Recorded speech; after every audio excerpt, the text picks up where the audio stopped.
Good evening, ladies and gentlemen, and welcome to the Granada Forum.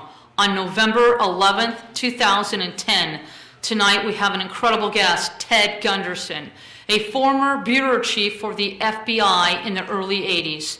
So without any further ado, let's give this gentleman a warm round of applause.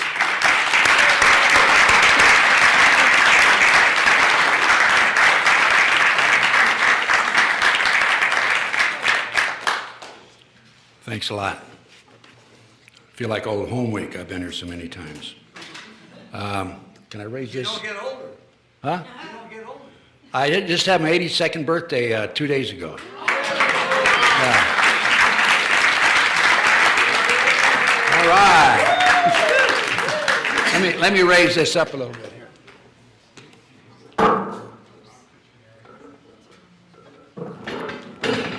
I never was mechanically inclined. You got it? Let me get it up. That's good, right there. That's good, right there. Hopefully it'll stay. Beg your pardon? You have a choir later, or these steps here? I couldn't understand what he said. What'd you say, sir? I'm expecting a choir. Oh, choir? Oh, well, they're coming later. Yeah. Anyway, thanks for the invitation, Wendy. You're a special lady. She deserves a round of applause for what she's done. Boy.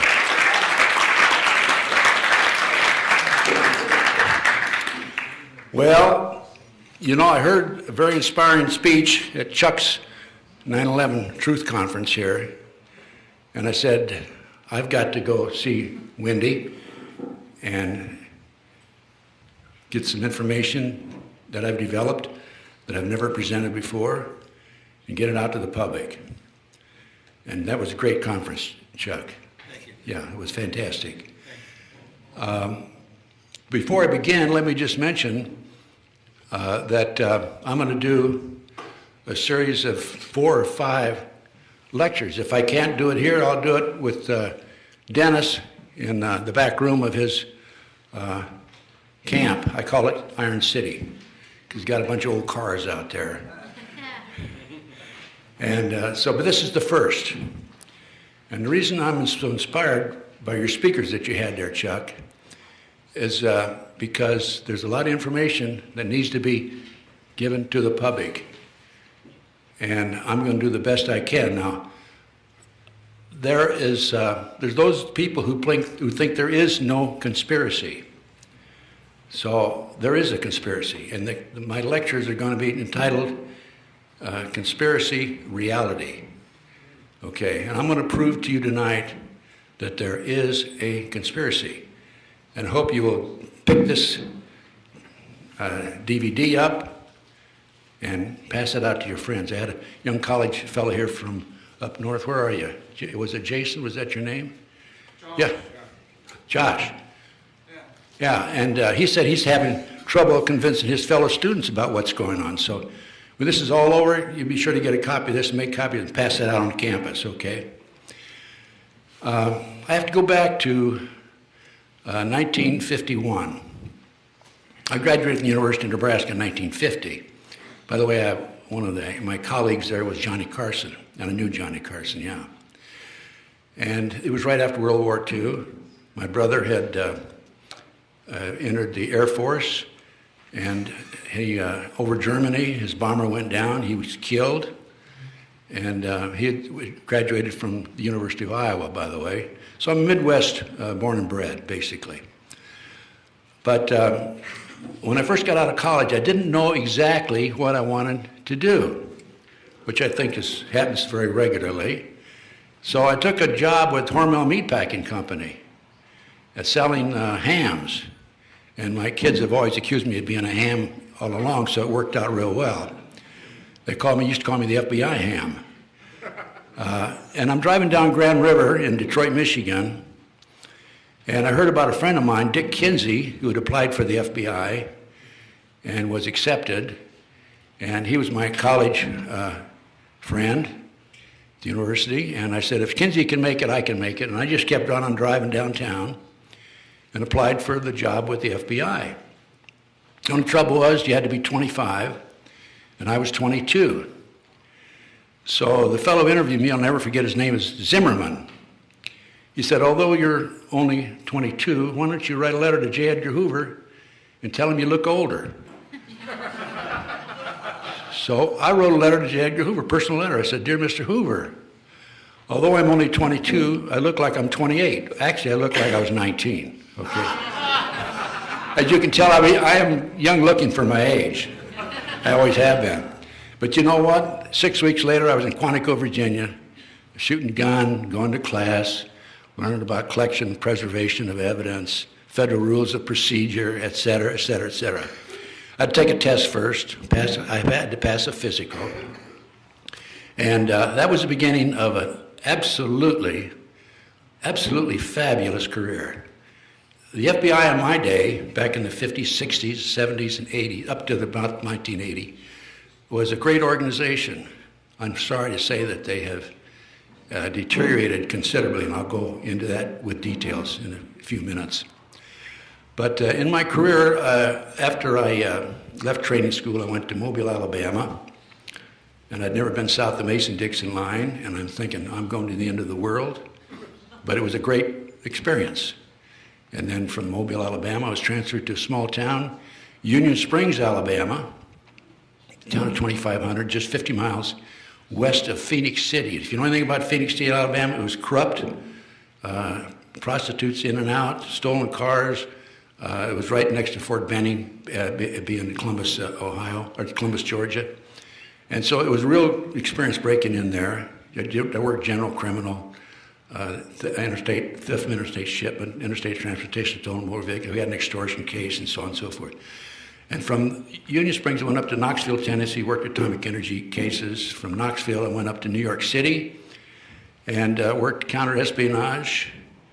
We were very active exposing and identifying espionage agents for the Soviet bloc countries, the Russians and the Chinese, of course. And from there, I went to Albuquerque, New Mexico. I was there for about 5 years.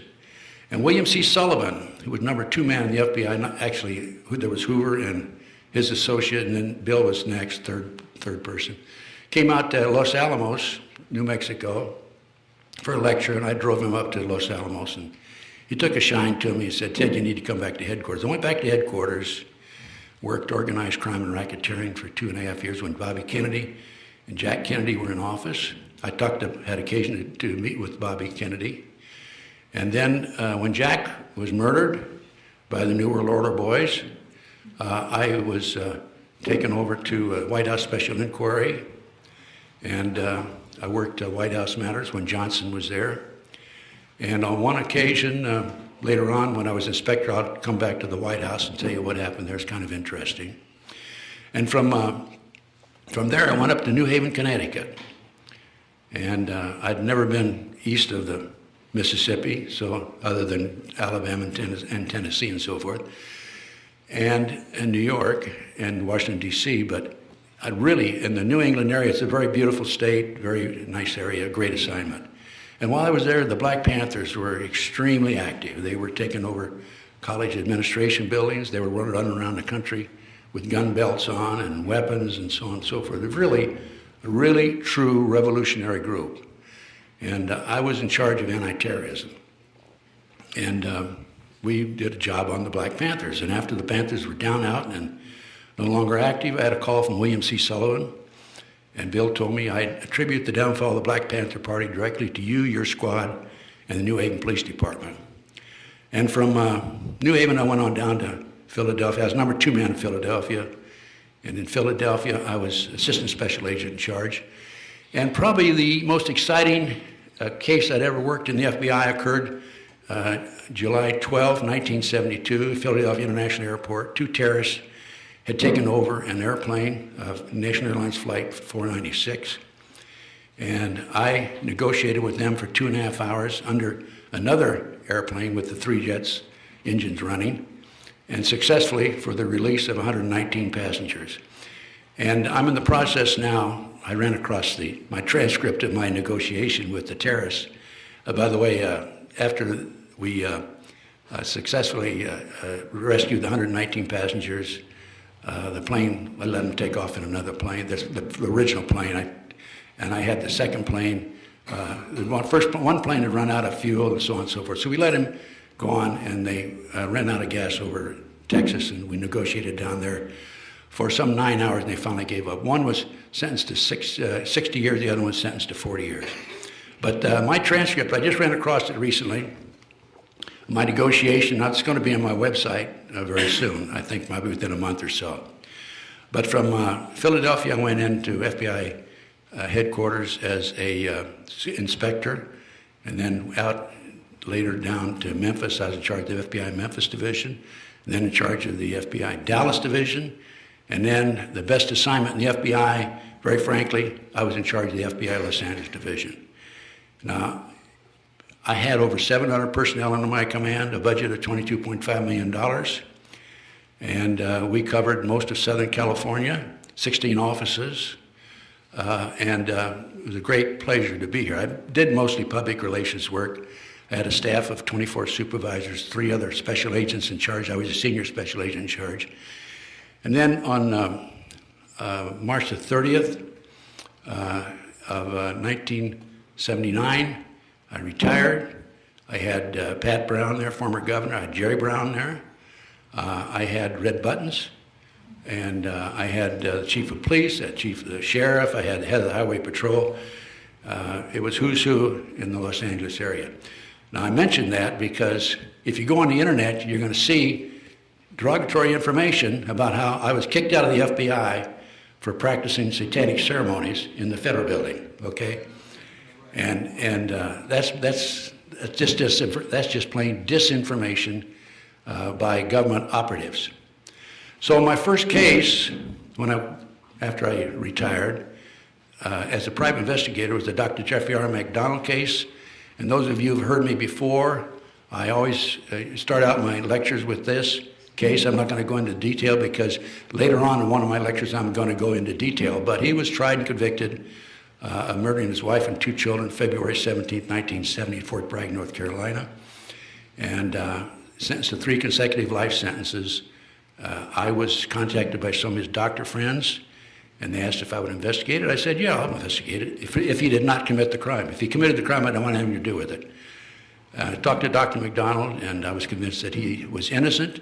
Within 10 months, I obtained a signed confession from a girl named Helena Stokely, and she said that he did not commit the murders. They were committed by her satanic cult group. And I appeared on a number of national TV shows in this regard, and went public with the information, and my life's never been the same since. People came from all walks of life, from all parts of the country, and told me about the satanic cult movement in this country. It is big, it is huge, it is dangerous, very dangerous. They sacrifice between 50 and 60,000 people every year. They're involved in kidnapping children, and so forth, and it goes on and on and on. But that case is what really woke me up as to what was going on. I've always been a red, white, blue guy, mother, apple pie, Chevrolet, and that sort of thing. And beg your pardon, Dennis? Did you say something? No. Oh, okay.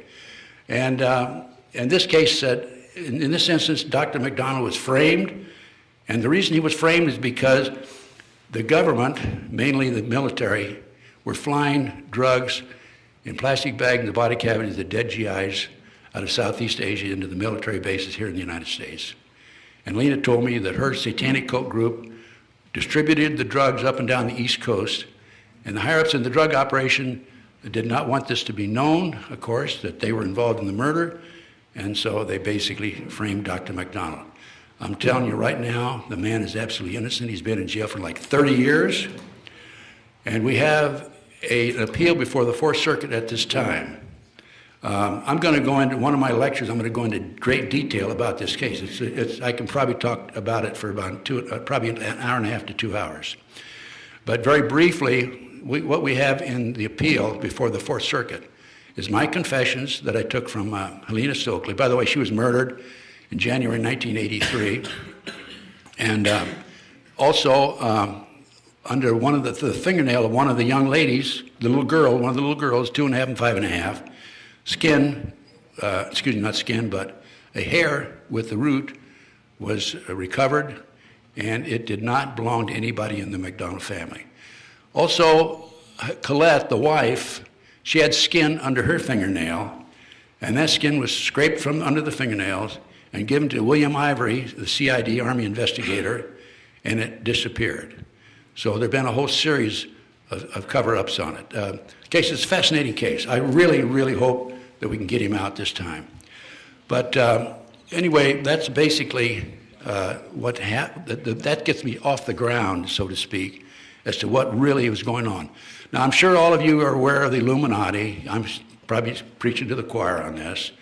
And I'm sure you're aware that on May the 1st, 1776, Adam Weishaupt, a defrocked priest, announced the 25 goals of the Illuminati.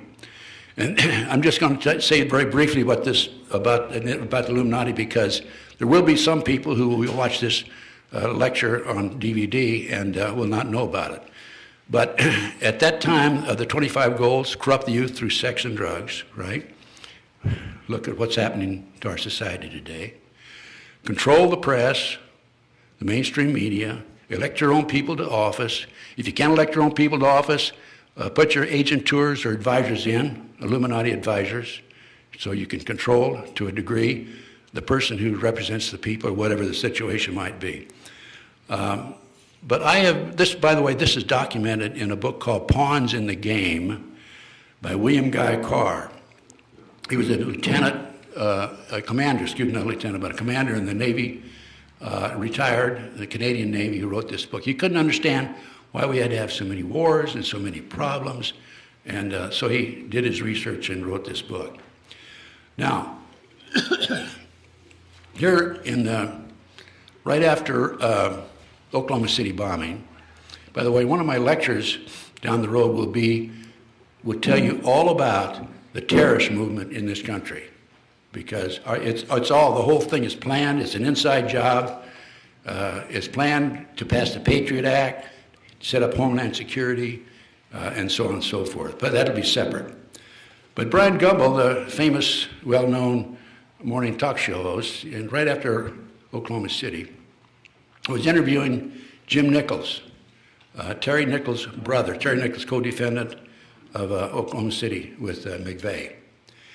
And I had given Jim and his family my report. I have a 222-page report. And I gave it to him. And in the interview with Brian Gumbel, he says on national television, "Have you read Ted Gunderson's report?" And Brian Gumbel says, "Oh, he's just a conspiracy theorist," right? Well, that's not right. I'm a conspiracy realist. There is a conspiracy. This lecture is dedicated to all the corrupt politicians, the judges that allow guilty people to go to jail deliberately, and my second webmaster is a victim of this. Not only the politicians and the judges, but the bureaucrats who investigate these matters. CIA, FBI, military intelligence. The real, most serious culprits of all are the military intelligence. NSA, they're keeping track of all of our phone calls, of where we are every minute of the day. But when our forefathers established the three branches of the government, executive, legislative, and judicial branch, they had no idea that down the road, years later, there would be a fourth branch. And I call the fourth branch the covert, rogue, government, criminal enterprise. These people, this element of our society, is involved in the drugs, the illegal drugs, kidnapping children, and so on and so forth. And since I got out of the Bureau, I have done everything I can to expose it. I'm exposing it today. Now, one of the programs by the government, and I'm going to go into detail as to how the government operates, how this rogue element operates in the country. I'm sorry, excuse me. And one of the thank you. You're welcome. One of the techniques that's used is called COINTELPRO. COINTELPRO is short for Counterintelligence Program. I know all about COINTELPRO. I was one of the individuals in the FBI who actively administered it against the Black Panthers. It's very effective. But here recently, the Southern Poverty Law Center wrote me a letter after I had cancer, by the way. It was discovered last October 28th, about a year ago. And that had an operation April the 6th. I'm glad to report right now I think I'm rid of the cancer. I don't have it anymore. But I had a letter from one of the intelligence officers at Southern Poverty Law Center. Is there anybody that does not know about the Southern Poverty Law Center? Well, the Southern Poverty Law Center, as far as I'm concerned, is a second-person individual organization that's involved with this covert government criminal enterprise. Absolutely no question about it. They listed, and I'm explaining the COINTELPRO program, how it works how they worked it against me. They listed the 40 false patriot anti-government leaders. They also listed the most dangerous patriots in America recently. I'm proud to announce that I made both lists.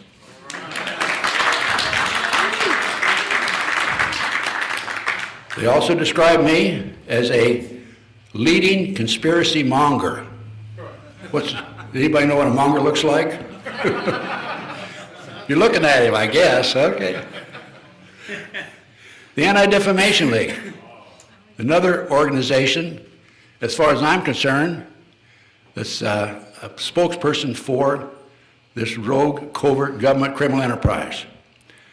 They describe me as an extremist speaker, and they say that I pose as a threat to the country. Do I look like I'm a threat to anybody? No, of course not. Hero. Beg your pardon? A hero. Okay. They claim I will likely become a target of U.S. Attorney General Eric Holder. Now, I don't know what that means, but if I'm going to be on a list or a target of the Department of Justice, so be it. So I will still continue to do what I'm doing. I'd like to emphasize that I'm not an anti-government monger, conspiracy theorist. I pulled the details out of this. I don't want to go into all the details. It's too much. I'm not an anti-government person. I'm an anti-corruptionist. I love my country, and I will continue, as long as I'm alive, to continue to expose this evil element that's permeated throughout our society. I like football, baseball. I like to have a beer once in a while. I'm as normal as any of the rest of you out here, okay? And I'm not anti-government. Again, I'm anti-corruptionist. That's the Southern Poverty Law Center and the Anti-Defamation League, as I said, are fronts for the New World Order. And I remember after Oklahoma City, everyone was clamoring to find out what happened. By the way, I have proved without any doubt that the government was involved in Oklahoma City. No question about it. Absolutely. I'm going to have a whole lecture just on the terrorist movement of these 4 lectures. But I can tell you right now, the car bomb, the truck bomb, was not a fertilizer bomb, okay? They used fertilizer bombs to blow up tree stumps in the backyard of the farmers near the barn, right? They don't blow half a building away.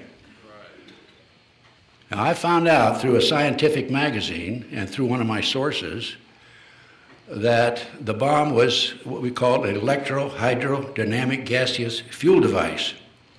For short, I'll call it a barometric bomb. This particular bomb was developed by Hercules Manufacturing in Silicon Valley, California. It was tested in 1982, and I was with a group of individuals in Palm Springs, spook-type individuals, good spook-type, not bad spook-type, okay?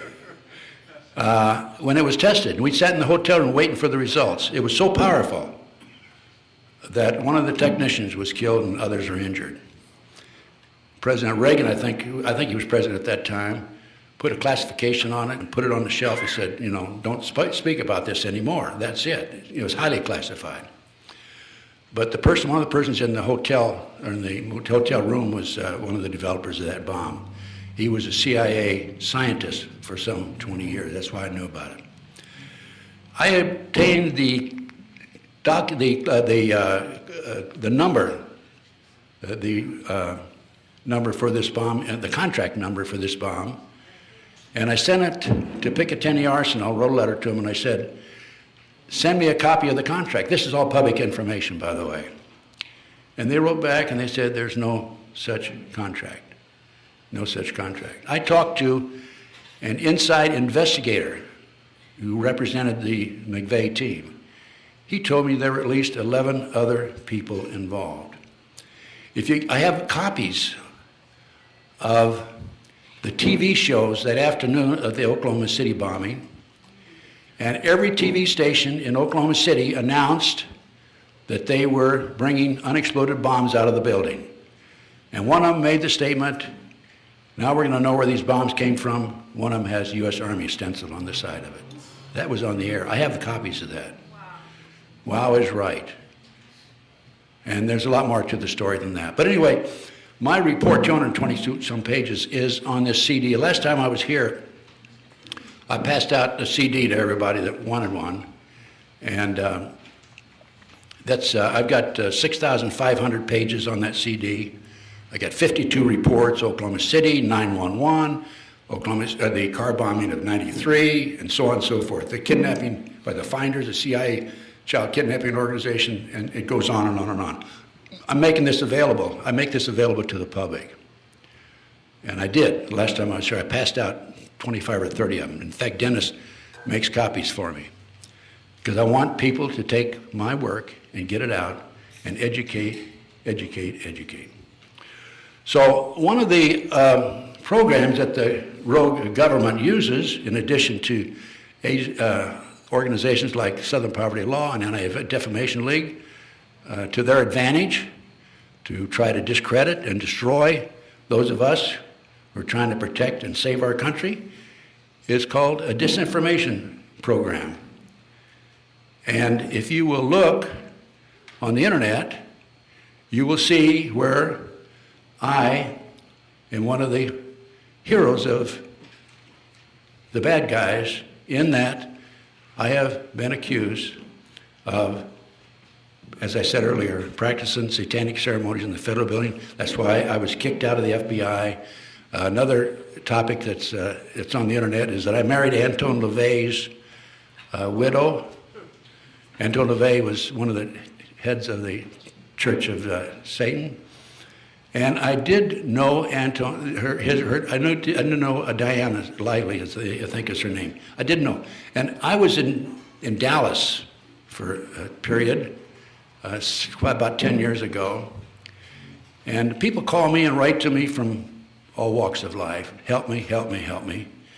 I help as many as I can.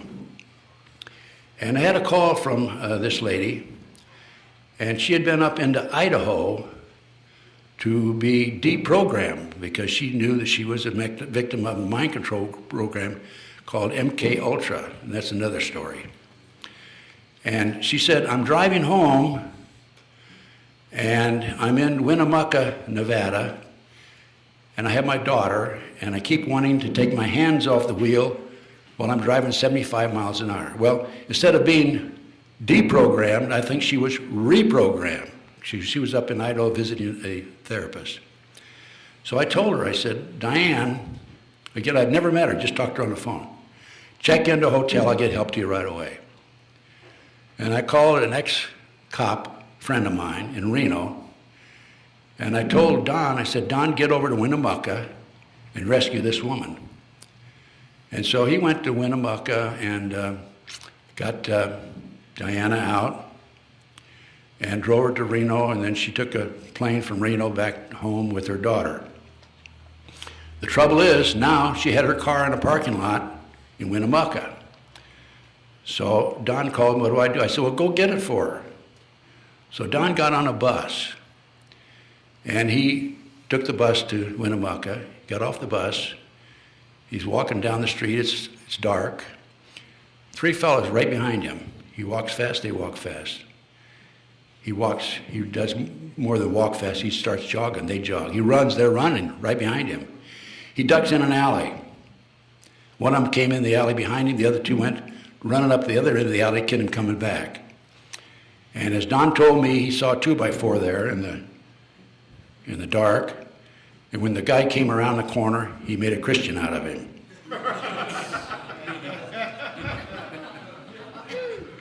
He had a weapon with no serial numbers on it. Don grabbed the weapon, went back to Reno, and then he was driving her car, of course. Then he had to deliver the car to her in Santa Maria, to Diana Lively. So he starts driving to Santa Maria. He notices an oversized van following him about a quarter of a mile, mile after mile after mile after mile. He's into California by now. And at a certain location, this car, he's driving 75, 80. This van comes up real fast, comes up behind him, he's next to him, and he flips his mirror and a shotgun comes out the back window of the van. He realizes that they're going to blow the tire out and spin the car, and he's probably going to die, or something's going to happen, serious injury. So he slams on his brakes, and the van went on and came over into his lane, but he wasn't there, so the van flipped. And he is looking at the dust in his rearview mirror at the same time that a highway patrolman is coming from the other direction at 100 miles an hour. It was all planned to take place at that precise location, right? And Don goes on, delivers the car, and so on and so forth.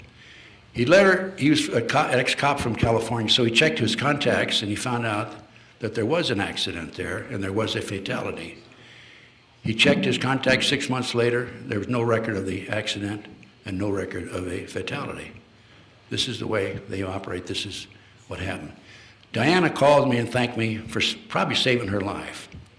I'm telling you the story because this information about me marrying her is on the internet, and I challenge anybody to find the marriage license, and I'll turn over my monthly retirement check. Or not all of it, just some of it, okay. So Diana called me. She says, Ted, I'm moving from Santa Maria to Hemet, and I would appreciate if you'd escort me down and come help me move. So I got a friend of mine from Dallas who was in town. He and I went up and I helped her move. Went down to Hemet, spent a little bit of time in Hemet, and then I went on home. Diana told me some things that are really very scary and very shocking about her life as the wife of Anton LaVey. One of the things that really was shocking is they had a lion that was walking free around the house. And when they had a victim, they wanted to get rid of the evidence, they just threw the person to the lion. He'd eat it. Anyway, that's just one of the things that's on the internet. As I've mentioned some other things. But I've had so many people planted on me, government operatives. I feel like I'm the Garden of Eden, to be honest with you. That's right. For example, a fellow named Stu Webb.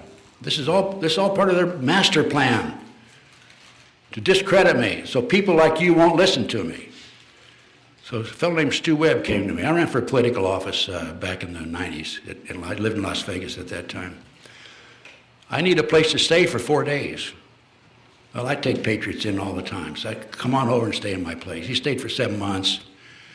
I gave him, and I fed him. I've even bought him a suit. I let him use my car, gasoline, the whole thing. I got to quit doing that, folks, because it gets me in trouble every time. But anyway, I finally told Stu, I said, I got my granddaughter coming to stay with me. You're going to have to get out of that third bedroom. I had an elderly lady living in the second bedroom who was from Ireland and a cripple, and I'd run into her in my travels, and I took her in too, and she ended up being an invalid. But anyway, Stu Webb left when I was out of town, stole 35 copies of Thanks for the Memories, which was Bryce Taylor's book. You remember that book? Bryce Taylor was a presidential model. And last time I checked the internet, Thanks for the Memory was selling on the internet for like $110. He stole 35 copies that I had. He stole my research, 8 or 10 boxes of my research. And it goes on and on and on. But Stu Webb when he walked out the door, when the next time I saw him, he said, "I'm going to destroy you and the Patriot community." And this is he's the one that says I was kicked out of the FBI for practicing satanic ceremony in the federal building. So much for Stu Webb. He's been discredited, so forget about him. Jim Kloberg, another person who was planted on me. I ran for a political office in Las Vegas in '96. And Kloberg was my campaign manager. And when the campaign was over, I was selling my DVDs and books and everything else to try to finance the campaign. Very expensive, by the way. And those of you who think it's easy to run for politics, it's not. It just to register in the primary across the country if you're running for president costs you more than $100,000, okay? But anyway, after the campaign was over, I received a letter. I lost. I ran in I re-registered from Republican to Democrat so I could go to these conferences and take on Bill Clinton. Okay, he was president at that time and rerunning. And anyway, this lady wrote me a letter and she said, "I never received my DVD. Where is it?" And I said, "Well, send me a copy of your check and send me the flyer." And I found out that Kloberg made up his own flyer with another name, Gunderson for president or some name like that, had his own bank account, and the money was coming into his own post office box, okay, and he was putting the money in his pocket. Clear-cut election violation of the federal laws. And I immediately reported it to the U.S. Attorney and the FBI in Las Vegas. Nothing ever happened. I found out later that Kloberg was an FBI informant who'd been planted on me. Now the latest, again, now we're talking about disinformation specialists. The latest incident was really costly. A woman named Virginia McCullough, and she's from up here in Northern California, and she's been bashing me for years, and she finally made a big mistake. In 2005, I had to leave Las Vegas and go to Nebraska because I was being poisoned.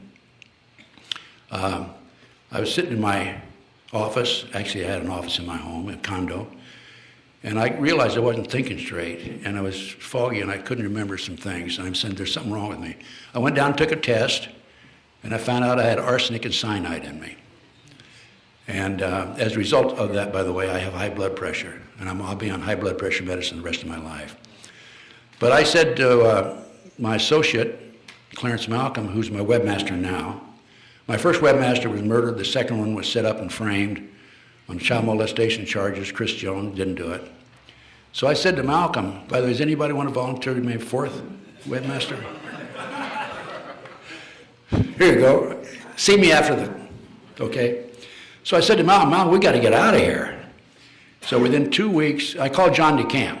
I'm sure you folks know the name John DeCamp. He's a great man, Lincoln, Nebraska attorney, and he and I worked on the Franklin cover-up case together. I called John DeCamp, and I said, "John, I got a problem. I got to get out of here." And he said, "Well, come on back to my hometown, Claytonia, Nebraska. I'll guarantee there's not a person in this room that's ever heard of Claytonia, Nebraska. It's 196 people. It's about 5 blocks long and 3 blocks wide, and 196 people. They have a post office, a bar, and a bank, and that's it. That's their business section." So John said, "Come on back. I got a house I'll rent to you." So Clarence and I and his wife and his 8-year-old daughter, stepdaughter at that time, moved from Las Vegas to Claytonia, Nebraska. And John was quite surprised. He said, "Come on back." And 2 weeks later, I got a van in front of his house with furniture. I said, "Where do I go, John?" And he made fun of that because he didn't know if I was going to come back or not. But John rented me one of his houses. Now, I'm going to tell you how much I rented it for. It's 4 bedrooms, 2 baths, third of an acre land, $550 a month. Doesn't sound like LA, does it? No. So anyway, so there I am in Claytonia, Nebraska. And Malcolm and I, and his wife, and Linda and the daughter, stepdaughter, are, pumping out the DVDs, furnishing information when we can, educating people when we can, and so forth. All of a sudden, knock, knock, knock. Open the door, here's the police officer. We have received information. You are holding a child hostage here. We want to see the child. And I said, and Malcolm said, do you have documents, court documents, papers? No, out the door. And it was a female police officer. She slammed the door. She was really upset about that because we challenged her. So Malcolm says, we got to get out of here. So we moved 20 miles down the road overnight, registered the house in Beatrice, which is where we moved to, in his wife's maiden name, and about a week later, knock, knock, knock. And here is another police officer, only this time, Beatrice police officer. We have information that you are holding a child hostage here. We want to see the child. Court documents? No, out the door, okay? So I immediately go down and talk to the district attorney. Randy Rittenauer is his name. And I say, I'm telling Randy, what's this all about? He says, well, I'm receiving emails from some woman in California about this. I said, well, how would she know what we have going here in Claytonia, Nebraska? Well, we got to check it out. I said, no. I said, the woman's is Virginia McCullough. Isn't that right? And he didn't say yes, he didn't say no. He just went like this and nodded his head up and down. So as a result of that, Malcolm left Beatrice overnight and goes to Texas. And then from Texas, he ended up having surveillances on him like we've all had, those of us in the limelight, so to speak. And I sent him and the daughter and his wife to Panama to get him out of harm's way. And he's been down there. Now, what that did to me financially is mind-boggling. I have not been able to get my DVDs out for almost a year, because this happened a year ago now, actually. And so I've got a bunch of back orders I'm in the process of putting together now. Malcolm, in the meantime, has moved back to the States. He's living in Pennsylvania, and we're going to be able to crank it out. But that's Virginia McCullough. Okay, another government operative. So no sooner did I neutralize Virginia McCullough, because I went public with this. It's on my website about Virginia McCullough. Then up pops Dr. Leonard Horowitz. Does anybody know that name? And I'm shocked, because Leonard Horowitz is telling me that in this 12-page document, I have a copy of it here, he's telling me that Ted Gunderson and others are serving Michael Aquino, former head of the Temple of Satan, or excuse me, the Church of Satan, and now the head of the Temple of Set, that I'm serving him? What does that mean? And also goes on and talks about me being involved in these various government activities, and I'm a CIA operative, and I'm also an FBI operative. And do you think I look like an FBI operative or CIA operative? No, of course not. As a matter of fact, I've been kicked out of the Ex-Agent Society because of the criticism that I've directed at the FBI. I want to make it very clear, there's a lot of good people in the FBI and the CIA. However, it's the people at the top, okay, that I have a problem with. Anyway, this 12-page document goes on and on and on, blasting me, and similar to the information that the Southern Poverty Law Center and the Anti-Defamation League said. I responded to Len Horowitz, and it's on the internet. I don't have a copy of it with me. And basically, I just told him, I said, you just exposed yourself, because you're accusing me of being a government operative and working for the government, and we're criticizing the government at the same time, so I'll be accepted in certain circles, and now you've come in with this. I neutralized Virginia McCullough, now I've got to deal with Leonard Horowitz. Leonard Horowitz is a government operative, absolutely no question. If you read this 12-page document, you will see. These are the tactics that they use. They criticize the government, some of the people that they pulled out of the woodwork in order that they would be accepted in patriot circles. And then these people criticize people like me. They think they can be accepted, and it discredits me. Now, is this COINTELPRO program and this disinformation program on the internet, has it affected my life? You bet it has. Because I'm not being invited to these big conferences anymore where I could give a lecture in front of 300, 400, 500 people. This is exactly what the rogue, covert, criminal government enterprise wants. That's why they do it. So what's the reward for me? Now I'm going to tell you what's happened to me in the last 30 years. And I'm not telling you this because I'm looking for pity or I'm looking for sympathy or anything. These are facts. Okay? Now, what Will Rogers said, what do you say? If it's true, what do you say? Anybody remember what he said? He doesn't know the man who didn't lie.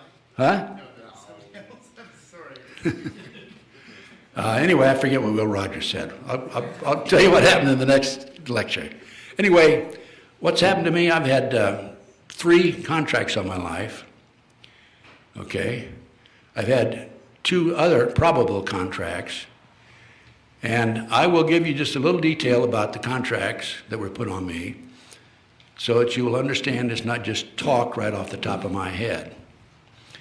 I might mention that in 2 of these instances, through divine intervention, I did not go home. I lived in 500 South Kelton in Westwood. This was in the 1980s, or mid-1980s. And I had a door, I lived in a triplex, and my door opened up onto the street. The landlady who lived behind me on the second floor came home one morning, 1:30 in the morning, and here's 2 guys sitting across from my front door in a car. And one of them gets out and walks over to her, do you know where Ted Gunderson lives? And I told her, if anybody ever asks about me, you don't know me. And of course she said no, she didn't know. Well, she told me that the next day. And I made some phone calls, and I learned that there was a contract on me. And fortunately, I do have some good sources, and it's kept me alive. But what it really has kept me alive is on that particular night, I didn't go home. I stayed at a friend's house at the last minute. So I say it's through divine intervention that I didn't go home on that particular night. So one of my contacts says, I used to work with, and he gave me his name, who is known as the cocaine king of the West Coast. Let me go talk to him. Let's go talk to him. So there were 4 of us, and we went to talk to the, quote, cocaine king of the West Coast. And we go in, the fellow comes to the door, lets us in. We had an appointment, it was on a Monday. He escorts us into the parlor, and then he takes us from the parlor into another room, and we sit down, and a little dog comes in about this big, and smelled all of us, and sat down at my feet, and went to sleep. And the, quote, cocaine king of the West Coast comes in, looks at the 4 of us. My dog likes you, I like you. And I'm saying, I'm sure happy about that. To myself, of course. So he tells the other 3 to scat. And I had been hired before this by a fellow named Robert Ferrante, who came out of his office one night, about midnight, and a gunman steps out of the bushes with a ski mask on, fires 13 shots, I think, at him, hits him 5 times, he lived, and Robert Ferrante hired me to find out who tried to kill him. Well, earlier that evening that he came out of his office at 12:30 or so, his accountant came out, walked across the parking lot around 6:30, and there was a car parked with the back of the car against the building. And the fellow was just sitting there. Now, at the time of the shooting, a car similar to that was parked there and pulled out with the motor running. And there was another car in another direction, opposite of him, that was with his motor running. And the gunman ran and jumped in the other car, and then this first car took off. Well, if you know anything about contract killings, they will always have two cars, so the gunman can get in one or the other, depending on the circumstances. So I took the accountant aside, put him under hypnosis. By the way, if you do hypnosis for artist conception, it's much more effective. And it's unbelievable the detail that you'll come up with. I took the accountant aside. We did an artist conception of the fellow sitting in the parking lot at 6:30 that evening. And very good artist conception. I hired a former police officer who specialized in artist conceptions. So when I knocked on the door, the cocaine king of the West Coast, who do you think answers the door? The guy in the artist conception, right? But I'm saying, well, there's four of us. I don't think they're going to do away with all four of us. So that's just the fellow that let us in the parlor, and let the dog come in. So the cocaine of the West Coast tells the other three to scat out of the room and sits down with me, and he says, "How many children do you have?" Well, I know what the message meant. You know, if you screw up, your kids' lives are in danger. And I told him. Then he pulls this artist conception out. He had a copy of the artist conception. And he said, "Who gave this to you?" And I said, "If you're going to do harm to him, I'm not going to tell you. I'll take the heat myself." And he was kind of miffed about that. He said, "I didn't say I was going to do anything to him." I said, "Okay, promise you won't, and I'll tell you." So I told him the story about the accountant and so on and so forth. And he said, "Okay." He said, "Let me make a phone call. I'll be right back." So he left the room, and he came back. He says, "You're right. You got a hit on you. I can take care of one of them. I can't take care of the other one."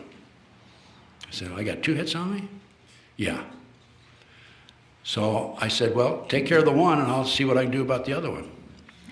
And so he left and came back again. He said, "Okay, I made a phone call.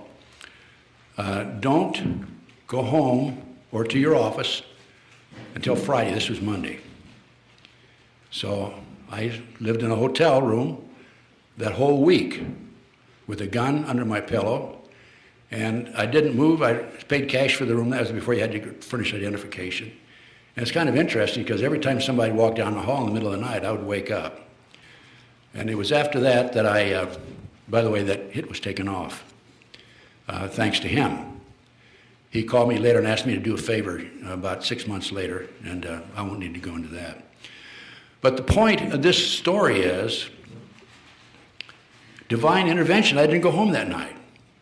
A friend of mine said, "Stay with me this night, and we'll go from there." And so anyway, I ended up I had some friends drive me to Dallas. I remember I slept in the back of the car, in the back seat of the car, for like 21 hours. That's how long it took to drive to Dallas, because I hadn't had any sleep in a week. And then while I was over there, I'm saying to myself, I got to get rid of this other hit. This is all New World Order stuff. This is all Illuminati. Okay, they put hits out on people all the time. Don't bat an eye. So I'm over there, and I get a call from a fellow in Los Angeles. "Come over, I want to talk to you." And this particular person had some pretty good contacts because he knew about my situation. He knew I had two hits put on me at the same time. And long story short, this particular person was able to take the second hit off of me. That was just one. On another occasion, 1986, I said to myself, I've had enough cops and robbers in my life. I'm getting out, and I'm going to go in business for myself. Divine intervention, again. the good Lord wasn't going to let me get out of this work that I'm doing. And I invested every dime I had, and I lost it all. And so I had to go back in to private investigation work. I didn't have to because I had a pretty good retirement check. So this fellow, I was living with my business partner and his wife and kid. My business partner went overseas, went to Argentina, I think it was. And he was gone for a while. And then my daughter had a road trip, and I house sat for her. And on that particular night, an individual, and I found out later his name was Bill Menser, known as Charles Manson II, came into the house about 11 o'clock. She was on the third floor, it was a tri-level, and heard him coming in. And the dog went bananas. She closed the door, went to the telephone to make a phone call. Didn't work because the phone down in the kitchen had been taken off the hook. And she sat there and waited it out, got her gun out. He didn't come upstairs. Again, I made some phone calls, and I didn't go home that night because when my daughter came back from her road trip, I was staying at her house, and we decided to watch a movie at the last minute. So, divine intervention. Absolutely no question about it. And the other two probables are, I don't need to go into them, but there was a fellow who was hanging around my P.O. box for quite a while, and I'd have to send somebody else in to pick up my mail. This is all New World Order, as I said a few moments ago. This is all what they do. They kill people. And Kucinich, not Kucinich, but I forget the Congressman, huh? No, there's a congressman from Ohio, I think it's Kucinich.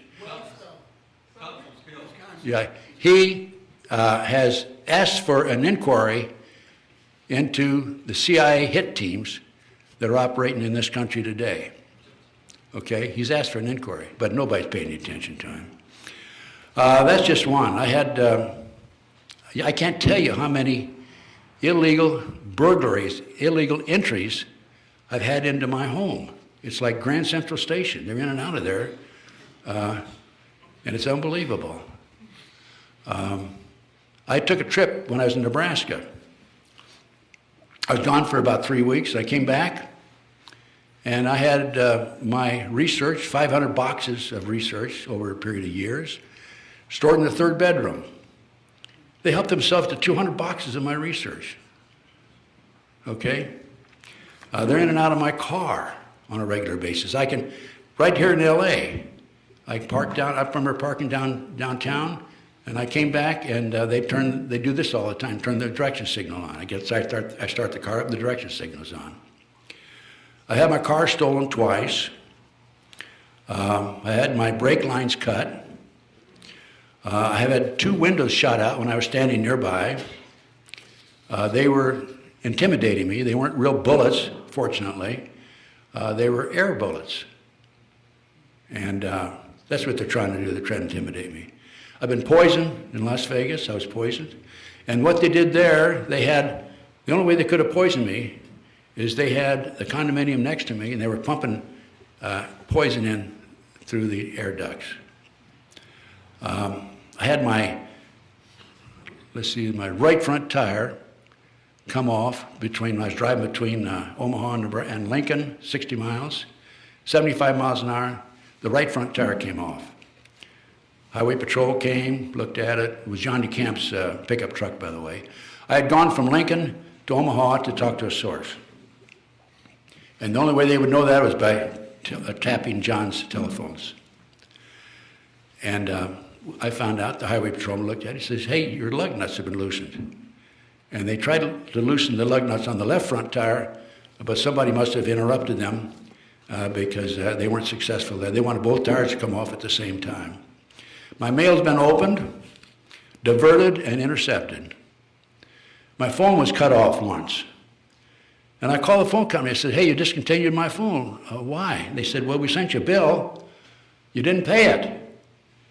I said, well, where'd you send it? They sent it to a fictitious address in Florida. Never heard of it.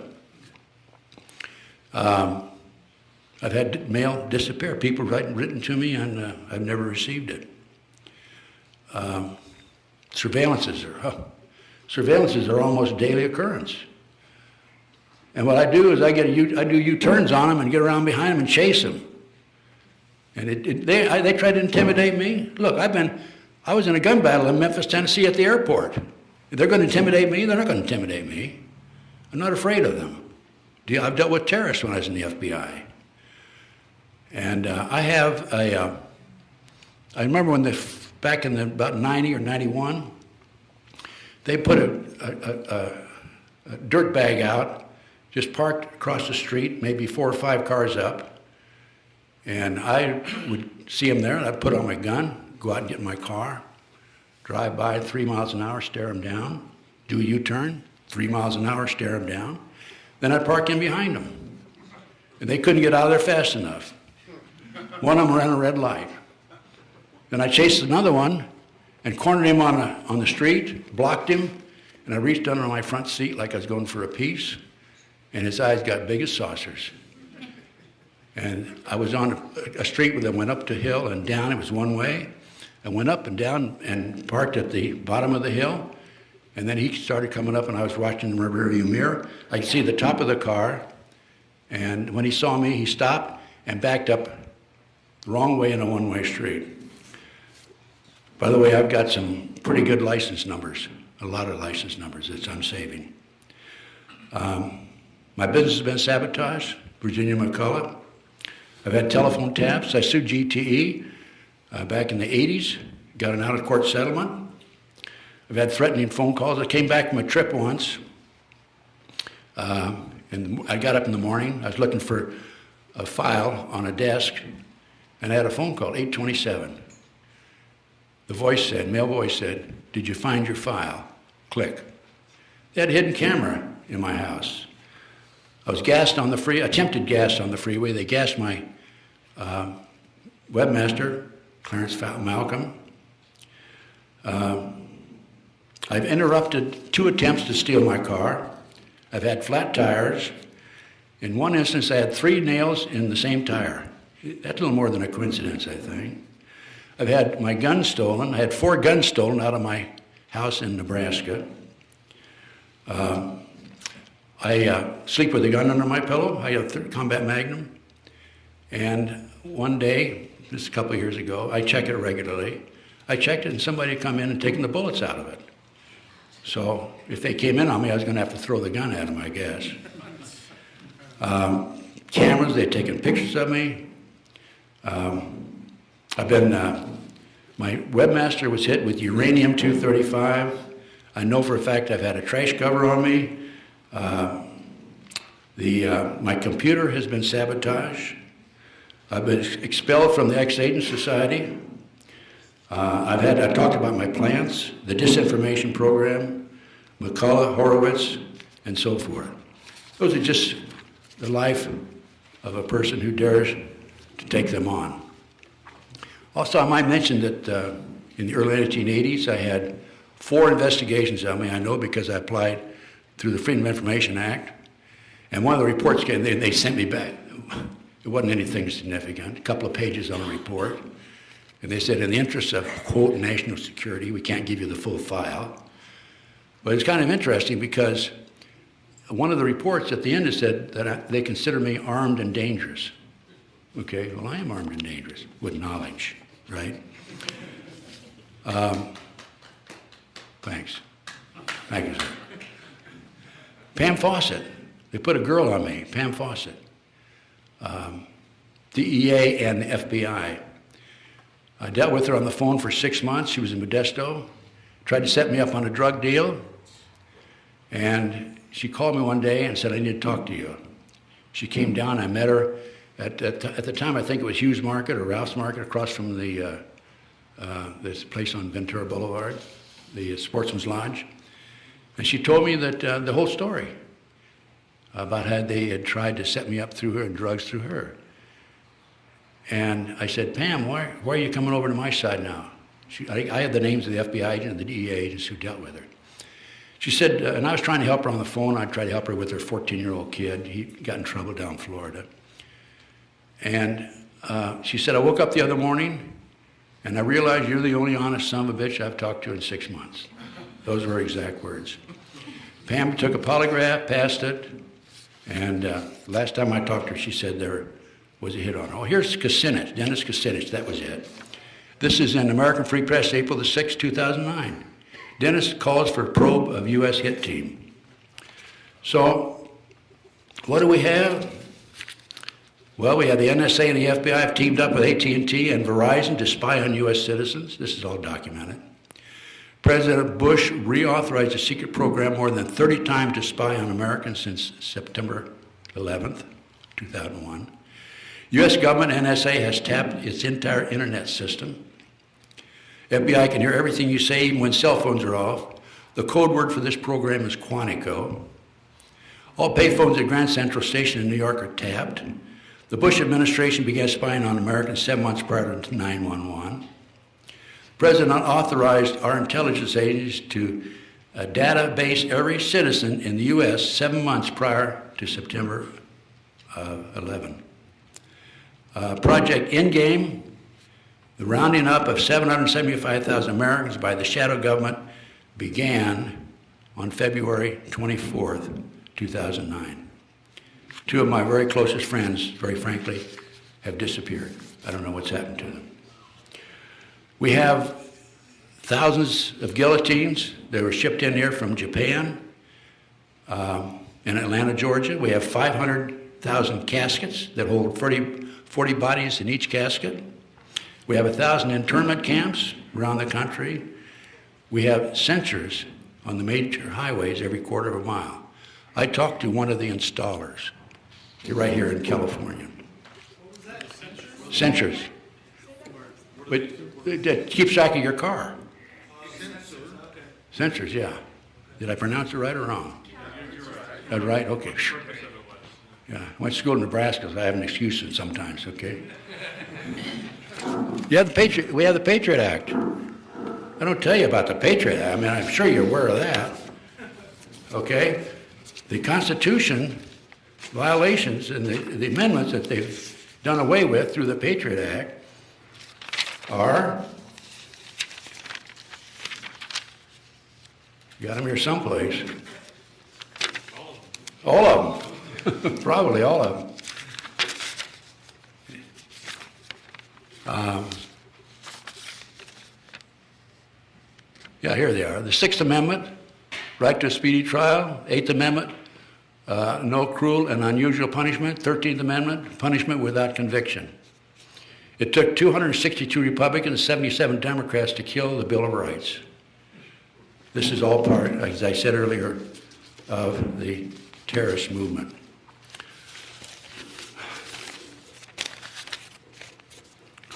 I told you about the guillotines, the caskets. We have U.S. troops in the United States, Holloman Air Force Base, Air Force, German Air Force. A lady came up to me back in the 90s and said that she was from New Mexico. She deliberately dated a German airman from Holloman to find out what they were doing here. He said, when the revolution starts, we're going to strafe the cities. Beatrice, Nebraska, where I lived for a short period. Town of 12,500. They have an on the base there, they have an airport. The airport is the runway is more than a mile long. There's no commercial airplanes come in there, it's all private. They are expanding the length of the airport. Why? So bigger planes can land there, I guess. But there's no commercial planes coming in, over a mile long now. The chemtrails, one of my sources told me that the planes in the north, Midwest, chemtrails are out of the Air National Guard, Lincoln, Nebraska. I made a trip to the airport, and I found 4 giant airplanes with no markings on them on the runway at the Air National Guard. Another informant told me Fort Sill, Oklahoma is what they're using in the southwest United States. Okay, that kind of gives you, I think I laid the foundation pretty well, didn't I? Yeah. Okay, that just tells you what they're after. Okay, I'm not the only victim. There's thousands of Americans out there. By the way, I've been shot with a laser beam twice in my back. Fortunately, they're not very good aims. And my webmaster, Clarence Malcolm, has been shot also. But now what I'm going to do, the rest of my time here, what time do we have? How are we doing on time? It's 9:20. 9:20? Okay, so I've been on here about an hour and a half. I'm going to tell you about one of my cases. And then in the lectures in the future, I will tell you about individual cases I've worked and investigated that absolutely, without any question, establishes there is a conspiracy and infiltration into the lower levels of the government all the way to the White House. And this is the John Van Meter case. On Halloween 2004, John Van Meter, a woodsman from Wisconsin, had attended a conference in Sonoma County, California. And after the conference, he was driving home, and he saw 5 or 6 automobiles, black automobiles, with people in them, driving into the woods. He did a U-turn and came back, and a safe distance from what was taking place, he could see a fire. He could see a girl in the nude tied against a tree. And most of the people there were in the nude. And he said, this is not right. So somebody shot at him. And he got his gun out. Being a woodsman, he carried a gun. And he shot back. Long story short, he shot and killed 4 of them, broke up the ceremony, and rescued the girl, carried her over and put her in the car. The others scattered, and he chased the leader into the woods and shot and killed him. Okay, he had a pretty exciting evening that night, didn't he? He looked at the body of the leader and took a card out, a little business card out, and on the back of it was a 202 area code. The next day he called, and a female answered, Federal Bureau of Investigation. The next day he called, and the line had been disconnected. And when he was chasing the leader through the woods, they had a running conversation, and the leader said, we have the police and the FBI in our hip pocket here. If you kill me, you'll live in a 10 by 10 cell the rest of your life. So John ends up reporting to the police, Sonoma County, and goes back home. And they filed charges against him, claiming that he filed a false report. And they waited 4 days to go out into the woods and search the area. The police did. And so he hires an attorney in Sonoma County, and the attorney says, don't come back here. It's corrupt. Law enforcement's corrupt. You'll end up serving time. The attorney worked out a deal with John, to fine him $10,000 and a year probation, 2 years probation, I think, and no jail time. They said that he shot himself. Okay. He goes back to Wisconsin, and April the 19th, 2006, a year and a half later. Anybody remember that date? That's a rather significant date in Oklahoma City, Waco. He goes out in the woods, and he's a woodsman at that. And two fellas come out, drive out, park the car, get out, and he hears one of them say, he's mine. He has another gun battle. He knocks one of them down 4 times, the other one down twice. And they had enough, they took off. He goes to the police, and he tells the police what happened. And they say, he shot himself. He was shot 9 times with 6 different weapons. His pickup truck had 25 bullets in it, and he shot himself. So John had a trial. They tried him. We brought an expert in from Madison. I went to the trial. We brought an expert in from Madison, Wisconsin, who said he could not possibly have shot himself based on the circumstances. And John was tried and convicted. And they changed their story from he shot himself to he lied to the police. John told me, sure, I had to lie to the police. I didn't trust him.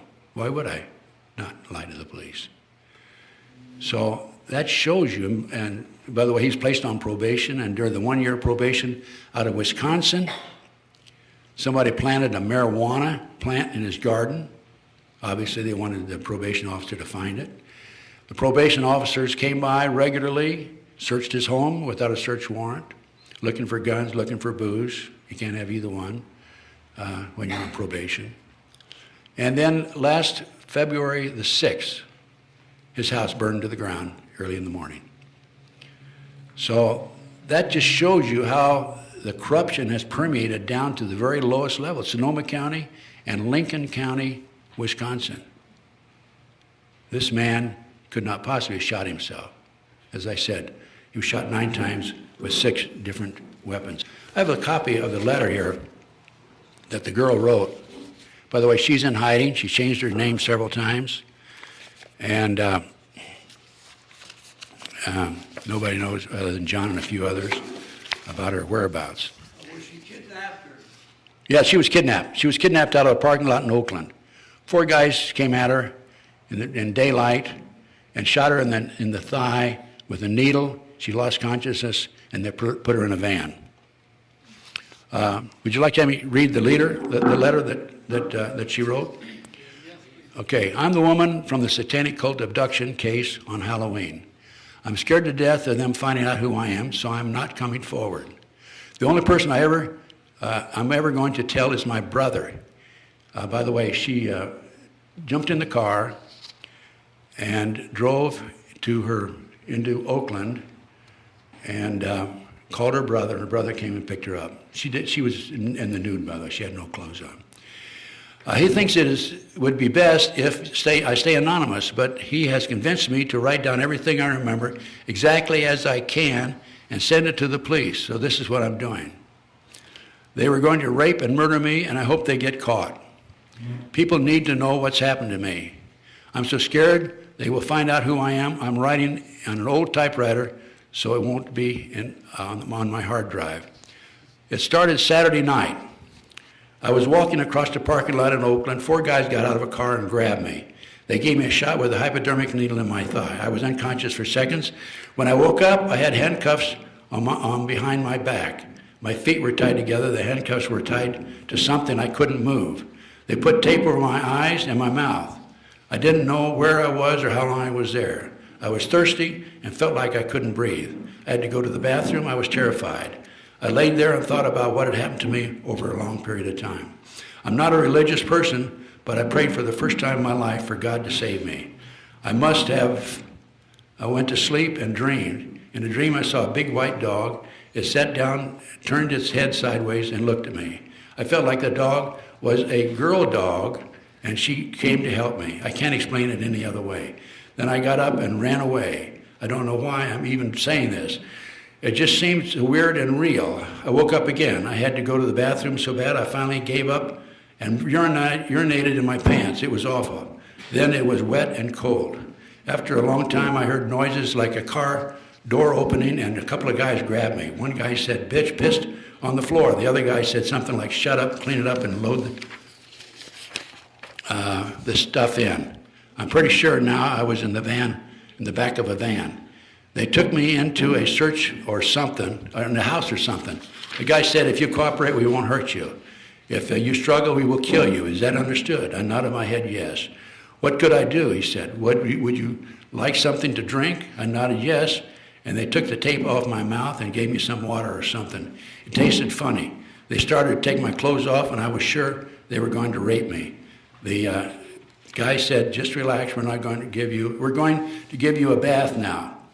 They guided me into a bathtub and washed me all over with a cloth and shampooed my hair. I was really scared.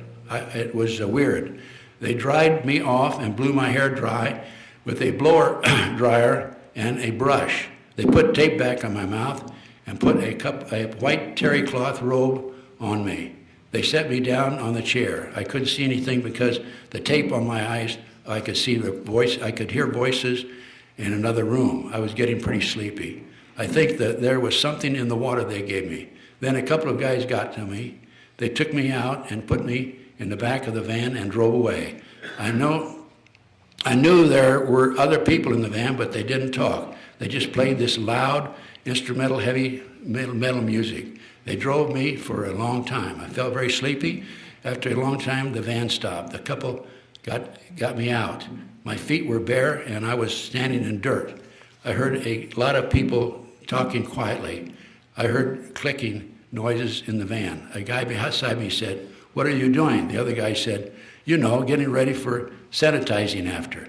Then the first guy said, "Dude, we haven't had the party yet."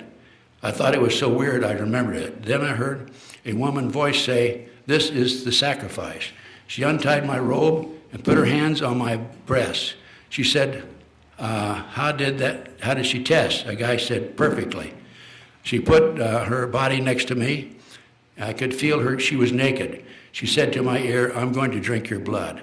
I felt suddenly very sick. I started to collapse. A big guy picked me up and walked with me. Then they set me down and took off the handcuffs. They tied my hands and arms and put a rope around my neck. They took the tape off my eyes. I was in the forest. They had tied me to a tree or something. I was so scared I was shaking. I knew I was going to die. 4 naked women walked to me. One was wearing chains with rings in her nipples, and she had a big knife. She ripped the tape off my mouth and touched my breast with the knife. Then she jabbed at my face repeatedly with the knife. I was terrified. I wanted to kill her, the bitch. They tied the rope open behind me. They touched me. I don't want to be graphic, but they did sexual things to me. They made me have an orgasm. Then they did things to each other and masturbated and had wild orgasms. The bitches.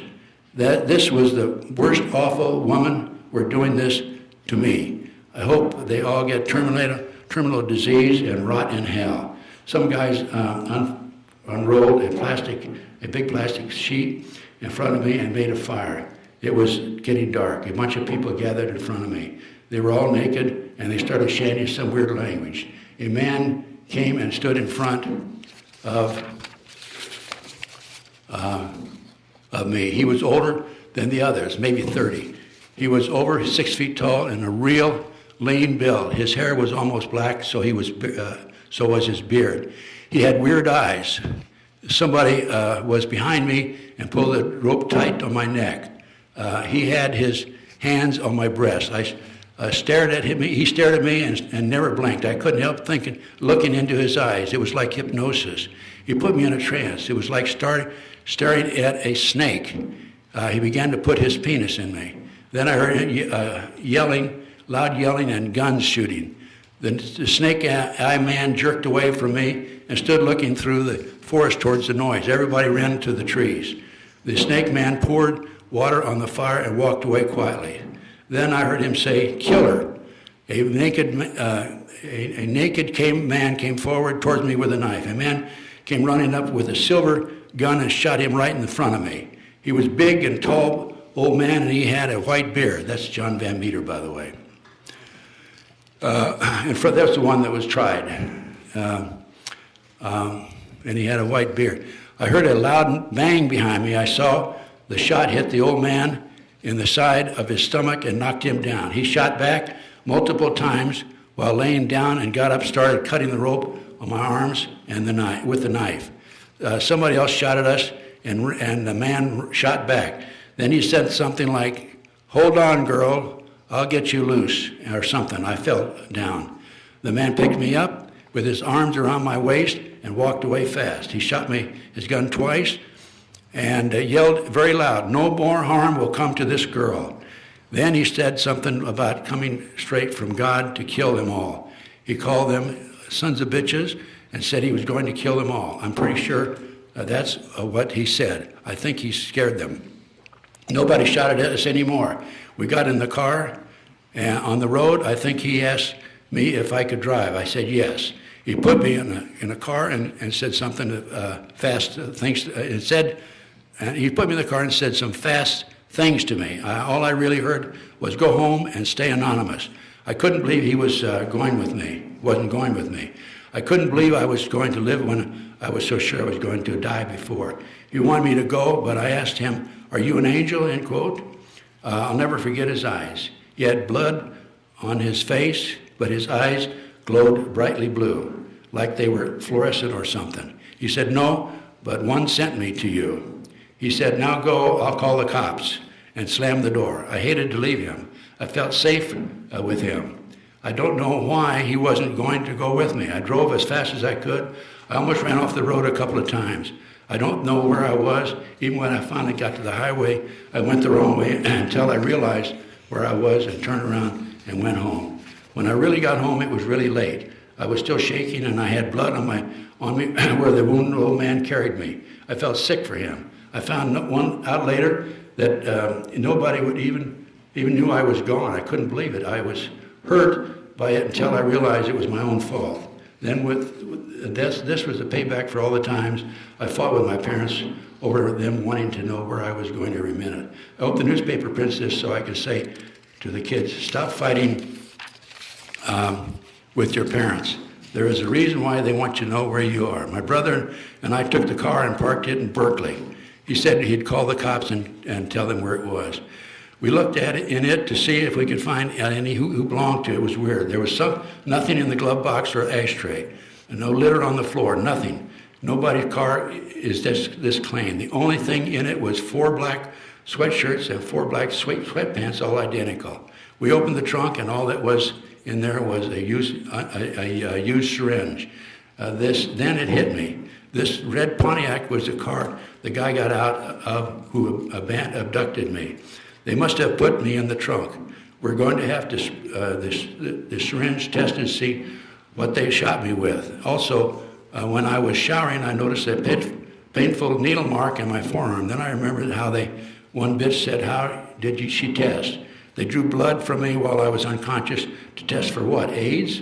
Then I remembered how that guy said exactly perfect, and I wonder if it was something else. They really scared me. I'm really sick and frightened for the man who saved me. I don't have a TV and haven't been calm enough to watch for anybody else. My wonderful brother has been on the run and hadn't heard anything definite either. I learned last night how you can tell a lot about a man who's looking real close into his eyes. The snake man and the old man who saved me were exactly the opposite. You can see it in their eyes. What I remember most is the shiny blue eyes of the man who saved me. He reminded me of my late grandfather. I want him to live because he's a good man who somehow miraculously saved me, and because I went down to write in the newspaper and explained to me why he looked like my grandfather. I can't think of him dying, and I'm scared to death of what's going to happen. I know now why he stayed there. He was mad as hell, and he wanted to kill them. My grandfather had a bad temper, too, for bad people. I hope he does kill them. I know these snakes did this before to others like me, and if they live, they will do it again. I especially want the snake-eye man to die. I never want to see him again, ever. People like this can't be rehabilitated in prison. I can never forgive them. It took me all afternoon and all night to write this. I hope it makes sense to someone, whoever reads it. I had to take a lot of breaks before crying. The sun will be up soon, and it will be another day. My brother is leaving soon to mail this away from my home. I don't even want these snakes to know the zip code I live in. Then he's going out to the forest where I think I was to look for the man who saved me. I'm going to stay home and pray for God to save this man. He saved me. I hope we will save the man. He will save the man who is sent to do this. I don't know if this will help catch the snakes who tried to rape and kill me. I tried hard to remember anything I could. I'm still so shaken up, I can't think I'll ever be normal again. That's it. There's 50 to 60,000 human sacrifices a year by satanic cults in this country. Okay, I have that from very reliable sources, 3 different satanic sources.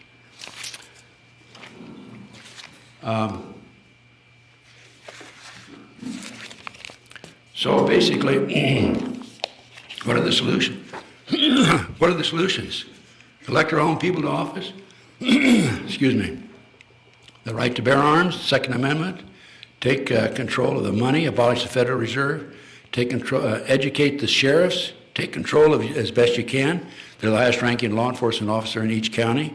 Abolish unnecessary federal agencies. This reduces the government budget and expenses. Repeal all unconstitutional acts, and then educate.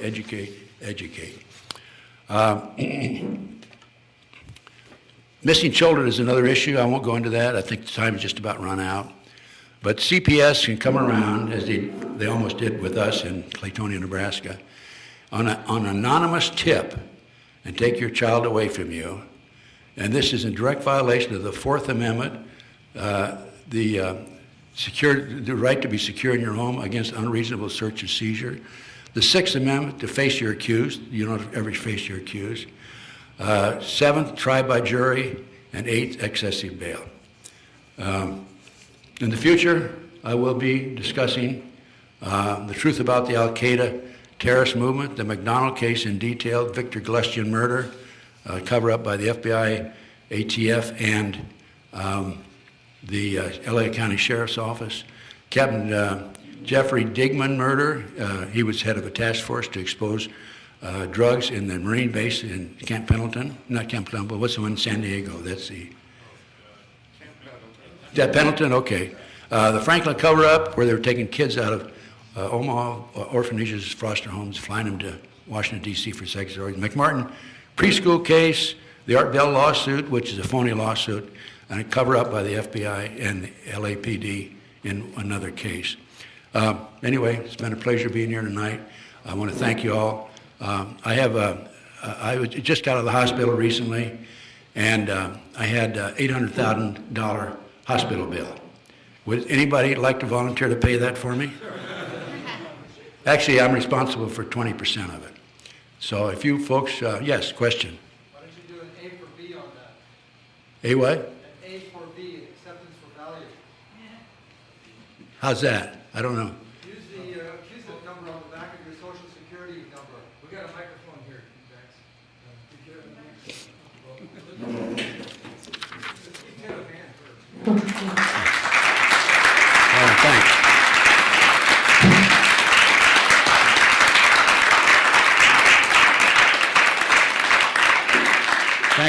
Thank you. The way to get back to them is use on the back of your social security card is an accusant number. Accusant number is a attachment to a federal ID bank account. Probably have millions of dollars in it that you don't know anything about. You should look into this. You can pay off a house, pay off loans, pay off credit cards, pay off bills of enormous amounts. People are doing it. People are learning how to do this. It's associated with the federal government, and there are ways to find out more about it. It's something that we should all know about. So that's great. Thank you very much. It's The back of my social security card, okay. Back of your social security number is a federal ID number. Okay, It's that's attached to your great. bank account. And you're Thank you very much. Yeah. Yes, any other questions? No, go ahead. You can come to the mic, sir. Just come here. Okay. Ted, we were wondering if talk a few things about current events, about the terrorism in America right now a little bit. If you could speak like a few minutes on that. Yeah, I actually did touch on this, Wendy, Okay. earlier in my lecture. Okay. But this is all planned in order to pass the, hang on a minute. This is all planned. Yeah. The terrorist movement is organized and planned in order to pass the terrorist movement. I mean, I call it the terrorist bill. It's actually, they call it the Patriot bill. I call it the terrorist bill. Also the Homeland Security. And what I'm concerned about is that, we're going to have a rough road ahead for all of us in this regard. Yes. Okay, my question to you is then, I was kind of busy, I didn't hear all the beginning of it, sorry. My question to you is, a buddy of mine, and we're talking, and then I talked to another friend of mine tonight. We're thinking, where would possibly they do a second 9/11? It won't be necessarily towers, but some type of incident. And we were wondering what your thoughts on, they're trying to get the highway through, that great North America highway, and that Spain owns, but they can't get the people off the land. So if they were to do something in the Midwest to get the people off the land so that they could do this highway from Texas, from Mexico, Texas, all the way to Canada, and then of course you would separate the America because you'd have the East Coast and the West Coast, and you have this highway between.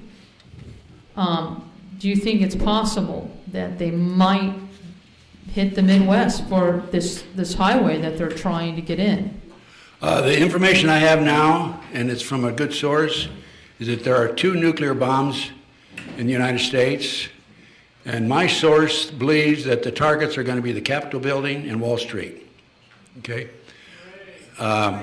Wall Street, gray, yeah, okay. Could they just focus on Goldman Sachs? Yeah, that's good. They just focus on Goldman Sachs, yeah. Also, I have information, reliable information, that there are 37 surface-to-air missiles that were smuggled into the United States back in 2001 that came up from Guatemala to Canada and then into the United States. They came into the United States in 4 different private airplanes. We don't know where they are. But can you imagine with 37 surface-to-air missiles if they shot down commercial airplanes simultaneously around the country? That would be a pretty serious situation. Yes, question. A two-part, well, a couple of questions. What do you know the latest on any information with regards to the former Lieutenant Colonel Michael Aquino? And go ahead and answer that, and I'll follow up with the next one. No, I don't know the latest information. I know that he had a international convention in San Francisco here not too long ago, and I went up along with Doug Millar and Peter Cherniff, and we demonstrated outside on the sidewalk outside the hotel, and the police came along and arrested Peter and Doug and didn't arrest me for the demonstration. But he was there, and his wife, what's her name, Zena? I believe something like that. Yeah, Zena. She was there also, and the hotel security didn't like what we were doing, but we did it anyway. So I don't know, but I know that he's with NSA. If you check the internet on him, he's a top NSA official. Oh, is he? That's what I understand. He's officially in the NSA now. Yes. Wow. The other question I have is with trying to figure out a solution for what's going on. Obviously, education is a big part of it, and being able to get the word out. However, based on your story, it appears that getting the word out puts a great big fat target on you. How do you find the balance? I don't worry about the balance. I just keep going forward. I'm like the energy bunny rabbit.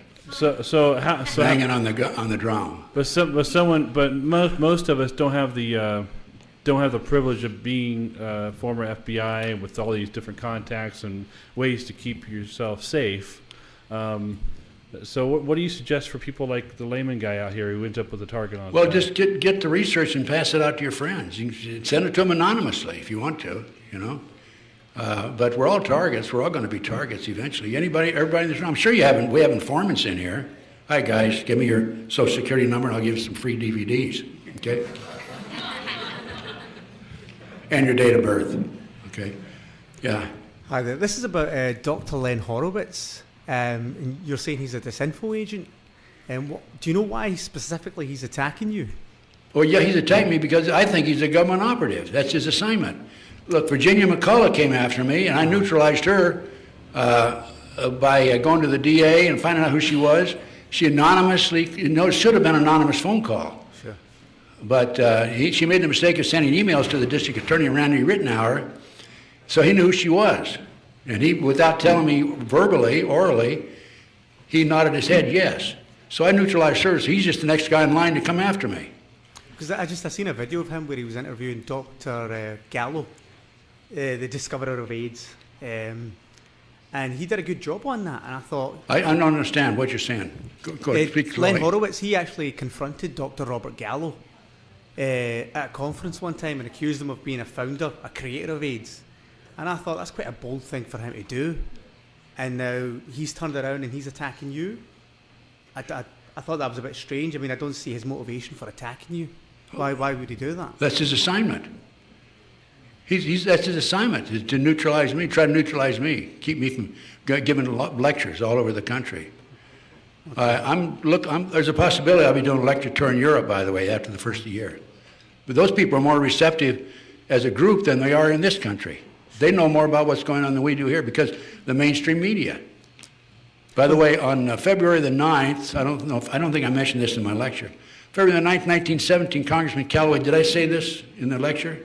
Announced that the J.P. Morgan interests had taken over 29 of Americans' major newspapers in order to control the press on March the 15th of 1915, 1913. Let me see. February the 9th of 1917 was 1913, I think it was, yeah. It's not possible that Len's just confused or he's just said the wrong thing. I don't know. Leonard Horowitz? Yeah. Oh, no. He's just a government operative. He's one of the boys. It's hard for me as a newbie to understand who's doing the disinfo and everything else. And that's why they chose him to be, because he has credibility. I always thought all along he was my friend until I read this 12-page document. Wow. Yeah. No, it's like they put people out there claiming to be patriots, and instead of patriots, they're actually stirring up trouble. The FBI is notorious for they plant informants in with groups, and they advocate violence, and they go out and commit the violence. This happened in West Virginia, I think it was. And everybody gets arrested. Do you think the FBI informant's going to be? Yeah, he's arrested, but they let him out the back door. So when will you be giving a talk on Al Qaeda? That was something I was really interested in. I don't understand what he's saying. Are you good? Al Qaeda? Yeah. Yeah. When? You want me to talk about it? No. When will you be giving your talk on Al Qaeda? Oh, on Al Qaeda, I don't know. It's up to Wendy when she'll have me back. Or else I'll do a DVD. I'll do my own DVD on it. Okay, that's good. Yeah. Okay. Well, the whole terrorist movement it's all planned. It's part of the master plan by the Illuminati, New World Order Illuminati. Yeah. I apologize because when I handled that skyjacking in Philadelphia, I stood under 3 jet engines. Were running, and I had hearing loss, so sometimes it's difficult for me to understand. Yes. Earlier in your talk, you mentioned the aims of the Illuminati, and you said one of them was to gain control of the media, to control the public mind. Well, I noticed in the United States and everywhere, the media is in the hands of Jews. So what is the relationship between the Illuminati? The Illuminati were formed in Germany by the Rothschild family and so forth. So what is the relationship? Who's the boss? Is it Rothschild? Is it some who? I don't know exactly who's the boss, okay? But I can tell you this. When you make a note of this, MJ12, Magic 12, and go home and check it on the internet. MJ12 are 12 individuals behind the scene who are actually running the country in this United States. And this is MJ12, Magic 12, MJ12. Not 1912, MJ12. No, MJ, M like Mary, J like John. You mean that's flying saucer business? No. In 1947, Harry Truman and the National Securities Act established a committee of 12 outstanding prominent individuals, outstanding by their standards, not ours. And anyway, these are the 12 men, and if one of them, they're not appointed by the president, they're within their own circle, and if one of them gets sick or dies or something, they decide among themselves who will replace him. And MJ12 has been active since 1947. I've got a terrorist intelligence report I'm putting out. Right now it's 100 pages long, by the way. And those are the boys behind the scenes. And so those are the ones that, by the way, Cheney is... So what, give me the relationship between them and Rothschild. Well, I don't know if Rothschild is one of the members or not. We have a fellow here who does know who some of the members are, but he's not ready to come forward. As far as the Jews and there's a difference. The Jewish religion is a very good religion. I mean, I'm not a Jew, I'm a Christian, but they have a lot of good points. But we're talking about the Zionists, not the Jews, not the Jewish, not the really religious people. And so be it, that's the way it is. But MJ12 are the ones that are calling the shots in this country. Yeah, question?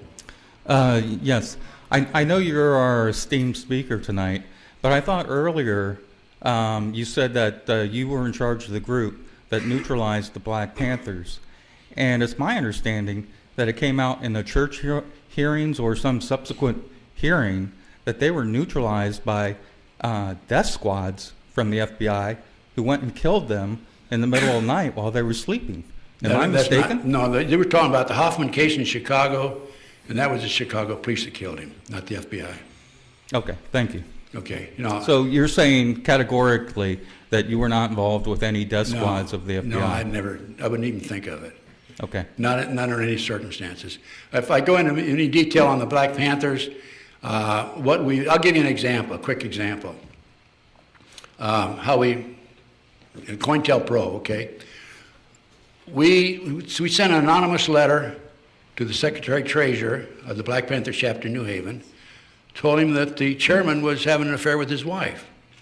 We sent an anonymous letter to the chairman saying that the Secretary-Treasurer was embezzling money from the chapter. COINTELPRO. Worked. Okay. But if that's as nefarious as it gets, that's pretty benign by the standards that we're used to dealing with. I know, but look, it's happening to me. It's not very benign to me because I'm not being invited to Conspiracy Conference 2009, some of these other, Steve Hempling's group up in Santa Cruz. They've neutralized me across the board. People believe that I married Antone LaVey's. Some people do. Some people don't have any sense. Antone LaVey's widow. I saved her life. Some people believe that I was kicked out of the FBI for practicing satanic ceremonies in the federal building. That's not true. I mean, not even true, but some people believe it. Well, thank you for coming here tonight. Thank you. Thank you for coming tonight, Mr. Gunderson. Thank you, sir. Call me Ted. Okay. My question was from hearing you read the narrative about the witchcraft, and, it got me thinking about this lady, J.K. Rowling, that's the author of the Harry Potter books, and it got me thinking about Skull and Bones and the Bohemian Club, which I'm sure everybody knows about here. But the thing is, look at who we have, on the world scene. We've got Obama, and we've got David Cameron, in England. And, you look at those guys, and it looks like, they might have come out of some Harry Potter school. You know what I'm saying? Yeah, it seems funny, but, the people behind the scenes might have picked them, say, 5, 10, and just, brought them up and said, okay, this is the circle and the goals that we want for you, and I just, they're young, and, it just makes me wonder because, you look back at, and I'd like to get your, opinion on this.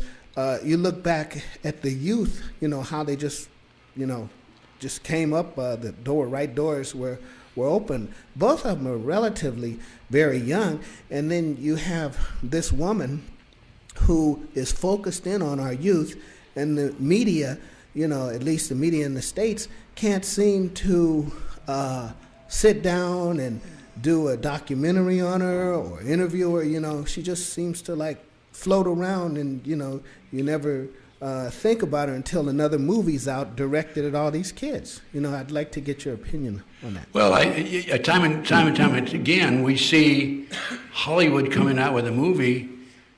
People think it's fiction, it's not true, and yet 5, 10, 8, 15 years later, whatever it might be, it comes to pass. And so it makes me think, hey, do you think people in Hollywood know what's going on ahead of time? Well, I think we do, most of us here. Even though I'm talking to the choir, this choir is knowledgeable if you've been coming to the Granada Forum on a regular basis, yeah. Yes, sir. Yes, I just wanted to thank you personally. You've been a real person. I want to thank you personally. You've been a real personal hero of mine for 2 years now, and thank you very much for continuing to speak out as you do, even in 82 years old. 82, yeah, 82. Thank you. My first question is: you mentioned 2 nuclear devices. Are those nuclear devices the South African nukes that I've read a lot about and heard a lot about that was a backdoor deal with Israel and South Africa. Are those the two nukes you're referring to? According to my source, they're the size of a thermos bottle. And the size of a thermos bottle. Okay. Are those part of the backdoor deal with Israel that they did with South Africa to build 10 nuclear devices, and there are 2 of them left I've read up on? Yeah, I don't know that. I don't know the answer to that question. Okay, and then towards the end of your lecture, you mentioned trying to win your sheriff to your side. And I've learned a lot about corruption in LA County. Oh yeah. And how do you reach Sheriff Leroy Baca? How do you win a sheriff to your side when it appears like he's corrupted, by the Department of Homeland Security? How do you go about trying to help win a sheriff to your side so our county is protected? Any advice on that? The only thing I know about sheriff's offices is that, other than what I read in the newspaper, is that I know for a fact on that one case I had, the Victor Galustian murder, he was blown out of the hard top of his Buick driving down the road, that they, along with the FBI and BATF, covered up the case. Other than that, I don't know anything about Baca and the rest of the people here. All I know is we have a huge cover-up and we have a huge conspiracy here. Let me ask you a question. Did I, based on what I said tonight, did I convince you that there is a conspiracy? Yes. Okay. Because think of it this way. Think of it this way. Private enterprise, right? If they invest money, they want a return on their money. There's no return on the money of these people running around chasing me on surveillances. You follow what I'm saying? In other words, there's no return. And who could finance all these operations that have been directed against me? Not only me, but other people, numerous other people. Who could finance that? It's got to be through the covert drug operation. It's got to be through child kidnappings and so forth. So private enterprise they want a return. You think General Motors or Macy's or somebody's going to invest money to come out and try to discredit me? No, they're not going to do that. So think of it that way. That's pretty solid information, I think. Yes. Okay, I want 2 questions. Number 1 is the FBI hit teams. Are they the FBI that are employed right now by the FBI, or could they be ex-FBI people that have their own security companies? I don't think that the FBI is hiring or using their own people for a hit team. I don't know if the FBI has a hit team. The hit team is based on everything that I've seen is by the military intelligence. So are you saying that they kind of just contact the military, like the Army, to do the hit? Yes. Okay. There's people inside, I think it's mainly military intelligence. McVeigh, Oklahoma City, right? He wrote a letter to his sister saying, and this appeared in the Dallas Morning News, that he had been approached by the CIA to be involved as a contract killer. This is in black and white. And also to work on the CIA drug operation. Okay, now the second question is the German military that's in our country right now. You said that when the revolution starts, are they going to try and disarm us, or are they just going to fight with us, or what? Is who going to who? The German. You said the German troops. We got not only German troops based on information I've picked up and researched, that we got other nations here. We got, I think, Swedish troops in Colorado. The reason I say that is because a hunter went into the woods to do some hunting here a couple of years ago, and he was approached by a group of men in uniform, and he said they had Swedish accents. Okay, and then what are they going to do exactly? That's what I want to know. Well, I don't know either, but I'm telling you what I think they're going to do. Why do you think they're extending the runways? The runways where? In small airports. I didn't know they were. Yeah, I mentioned the Beatrice, didn't I mention that? Yeah. Okay. Yeah, Beatrice Airport, the runway is over a mile long, and they're extending it. And there's no commercial traffic coming in there. Okay.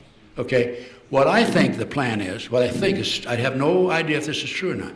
I think there are plans. First of all, we've been labeled red, blue, and green. Red are going to be picked up and immediately executed. By the way, a top government official has made the statement that the best way to harvest body parts is through the guillotine. In 1995 and 1996, the Georgia legislature passed a law that prisoners who were sentenced to death for crime could choose the guillotine as their means of being executed. It's kind of ironic that they have that law in the books in Georgia in 1995-96, and now they're sending thousands. They put thousands of guillotines in there now. That's all has to have been planned. Okay. Yeah. Huh? I can't hear you. What's the blue and the green? Oh, blue and green are. This is. I mentioned. We're color coded. Color code for people. They know everybody here. Oh, probably 99% of it. And there's another theory that I have. They're getting rid of the old cars, aren't they? Yeah. Okay, why? It's because they can't trace them on the sensors. They don't have GPS systems. Yeah. Bring your car in, we'll give you cash.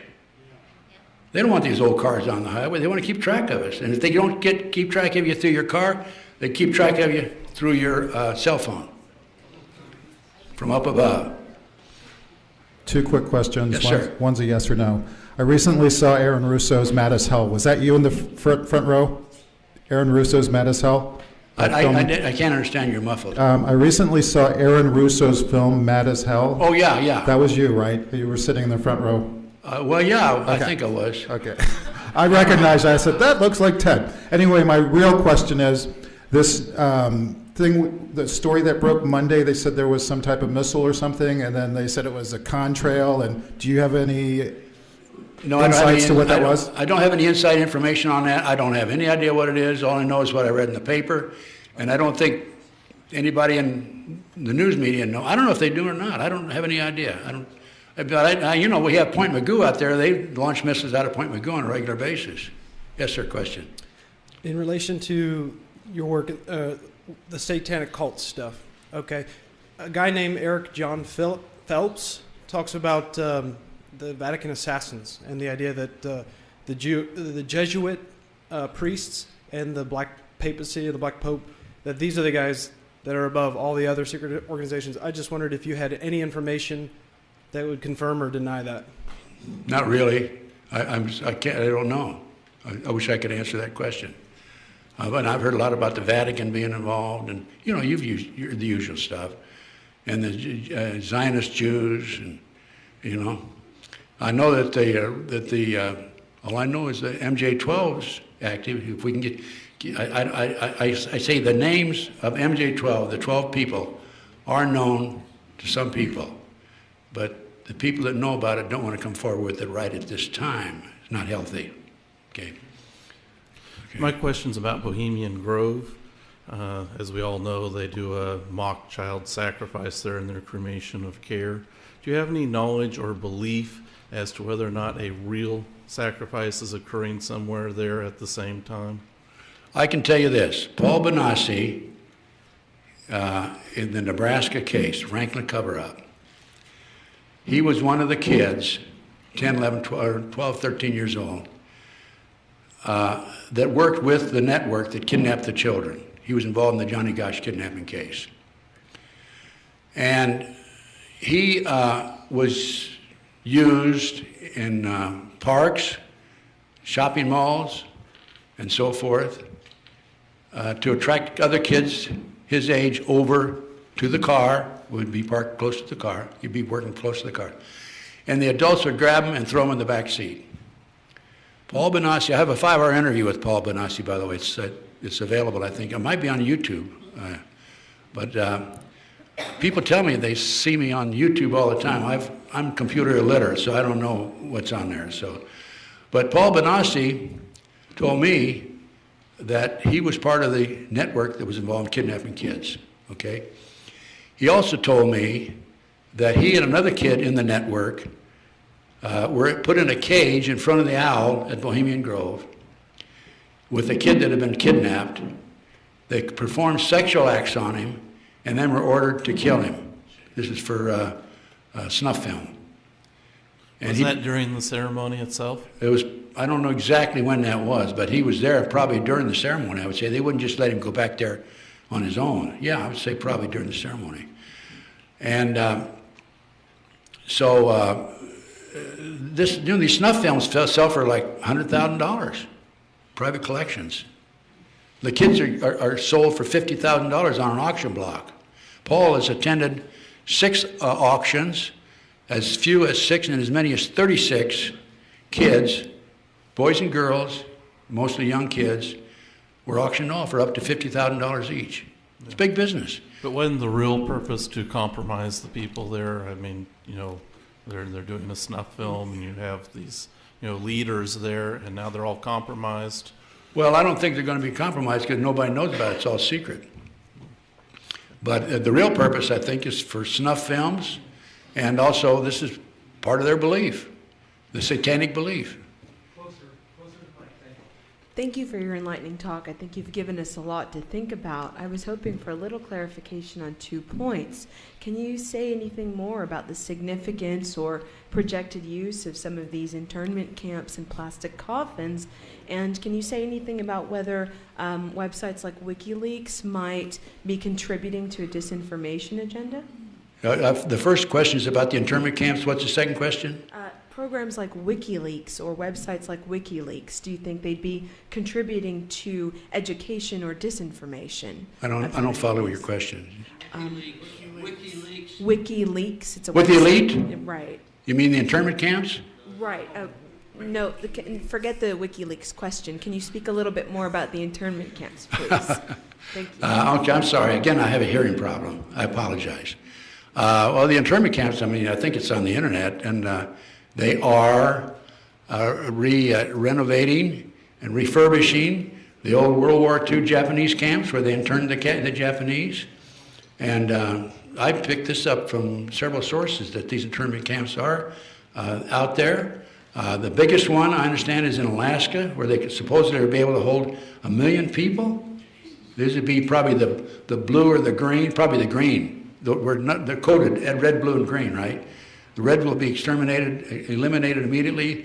The blue, I think, is for rehabilitation. The green, are not a problem for the New World Order boys. One more question, Ted. Okay, one more question, Mr. Charles. Hey, Ted.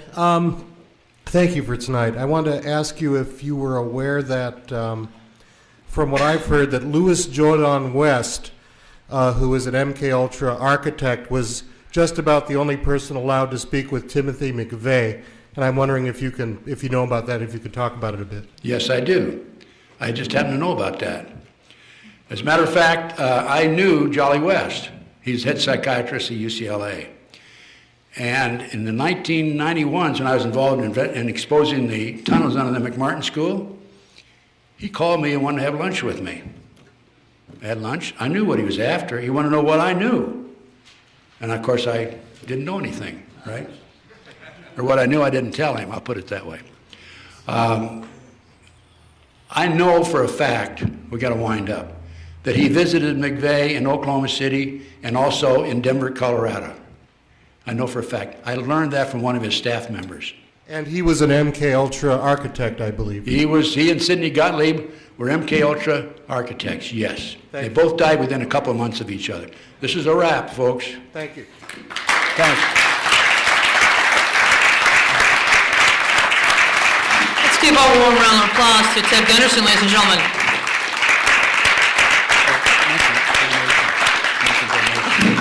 If you'd like to make a little more donation to Ted, there's a bucket in the back. We thank you for your time. Also, we're going to DVD this. If any of you guys have a copy of this tonight, it'll be made available in the next few minutes. We want to thank you so much for coming to the Granada Forum. We will keep our website up to date for the thing. Of course, this Saturday is the G. Edgar Griffin thing from 1, 4, and 7. 1, 4, and 7. And thank you so much for this kind of Granada Forum. We thank you so much, and God bless. Bye-bye.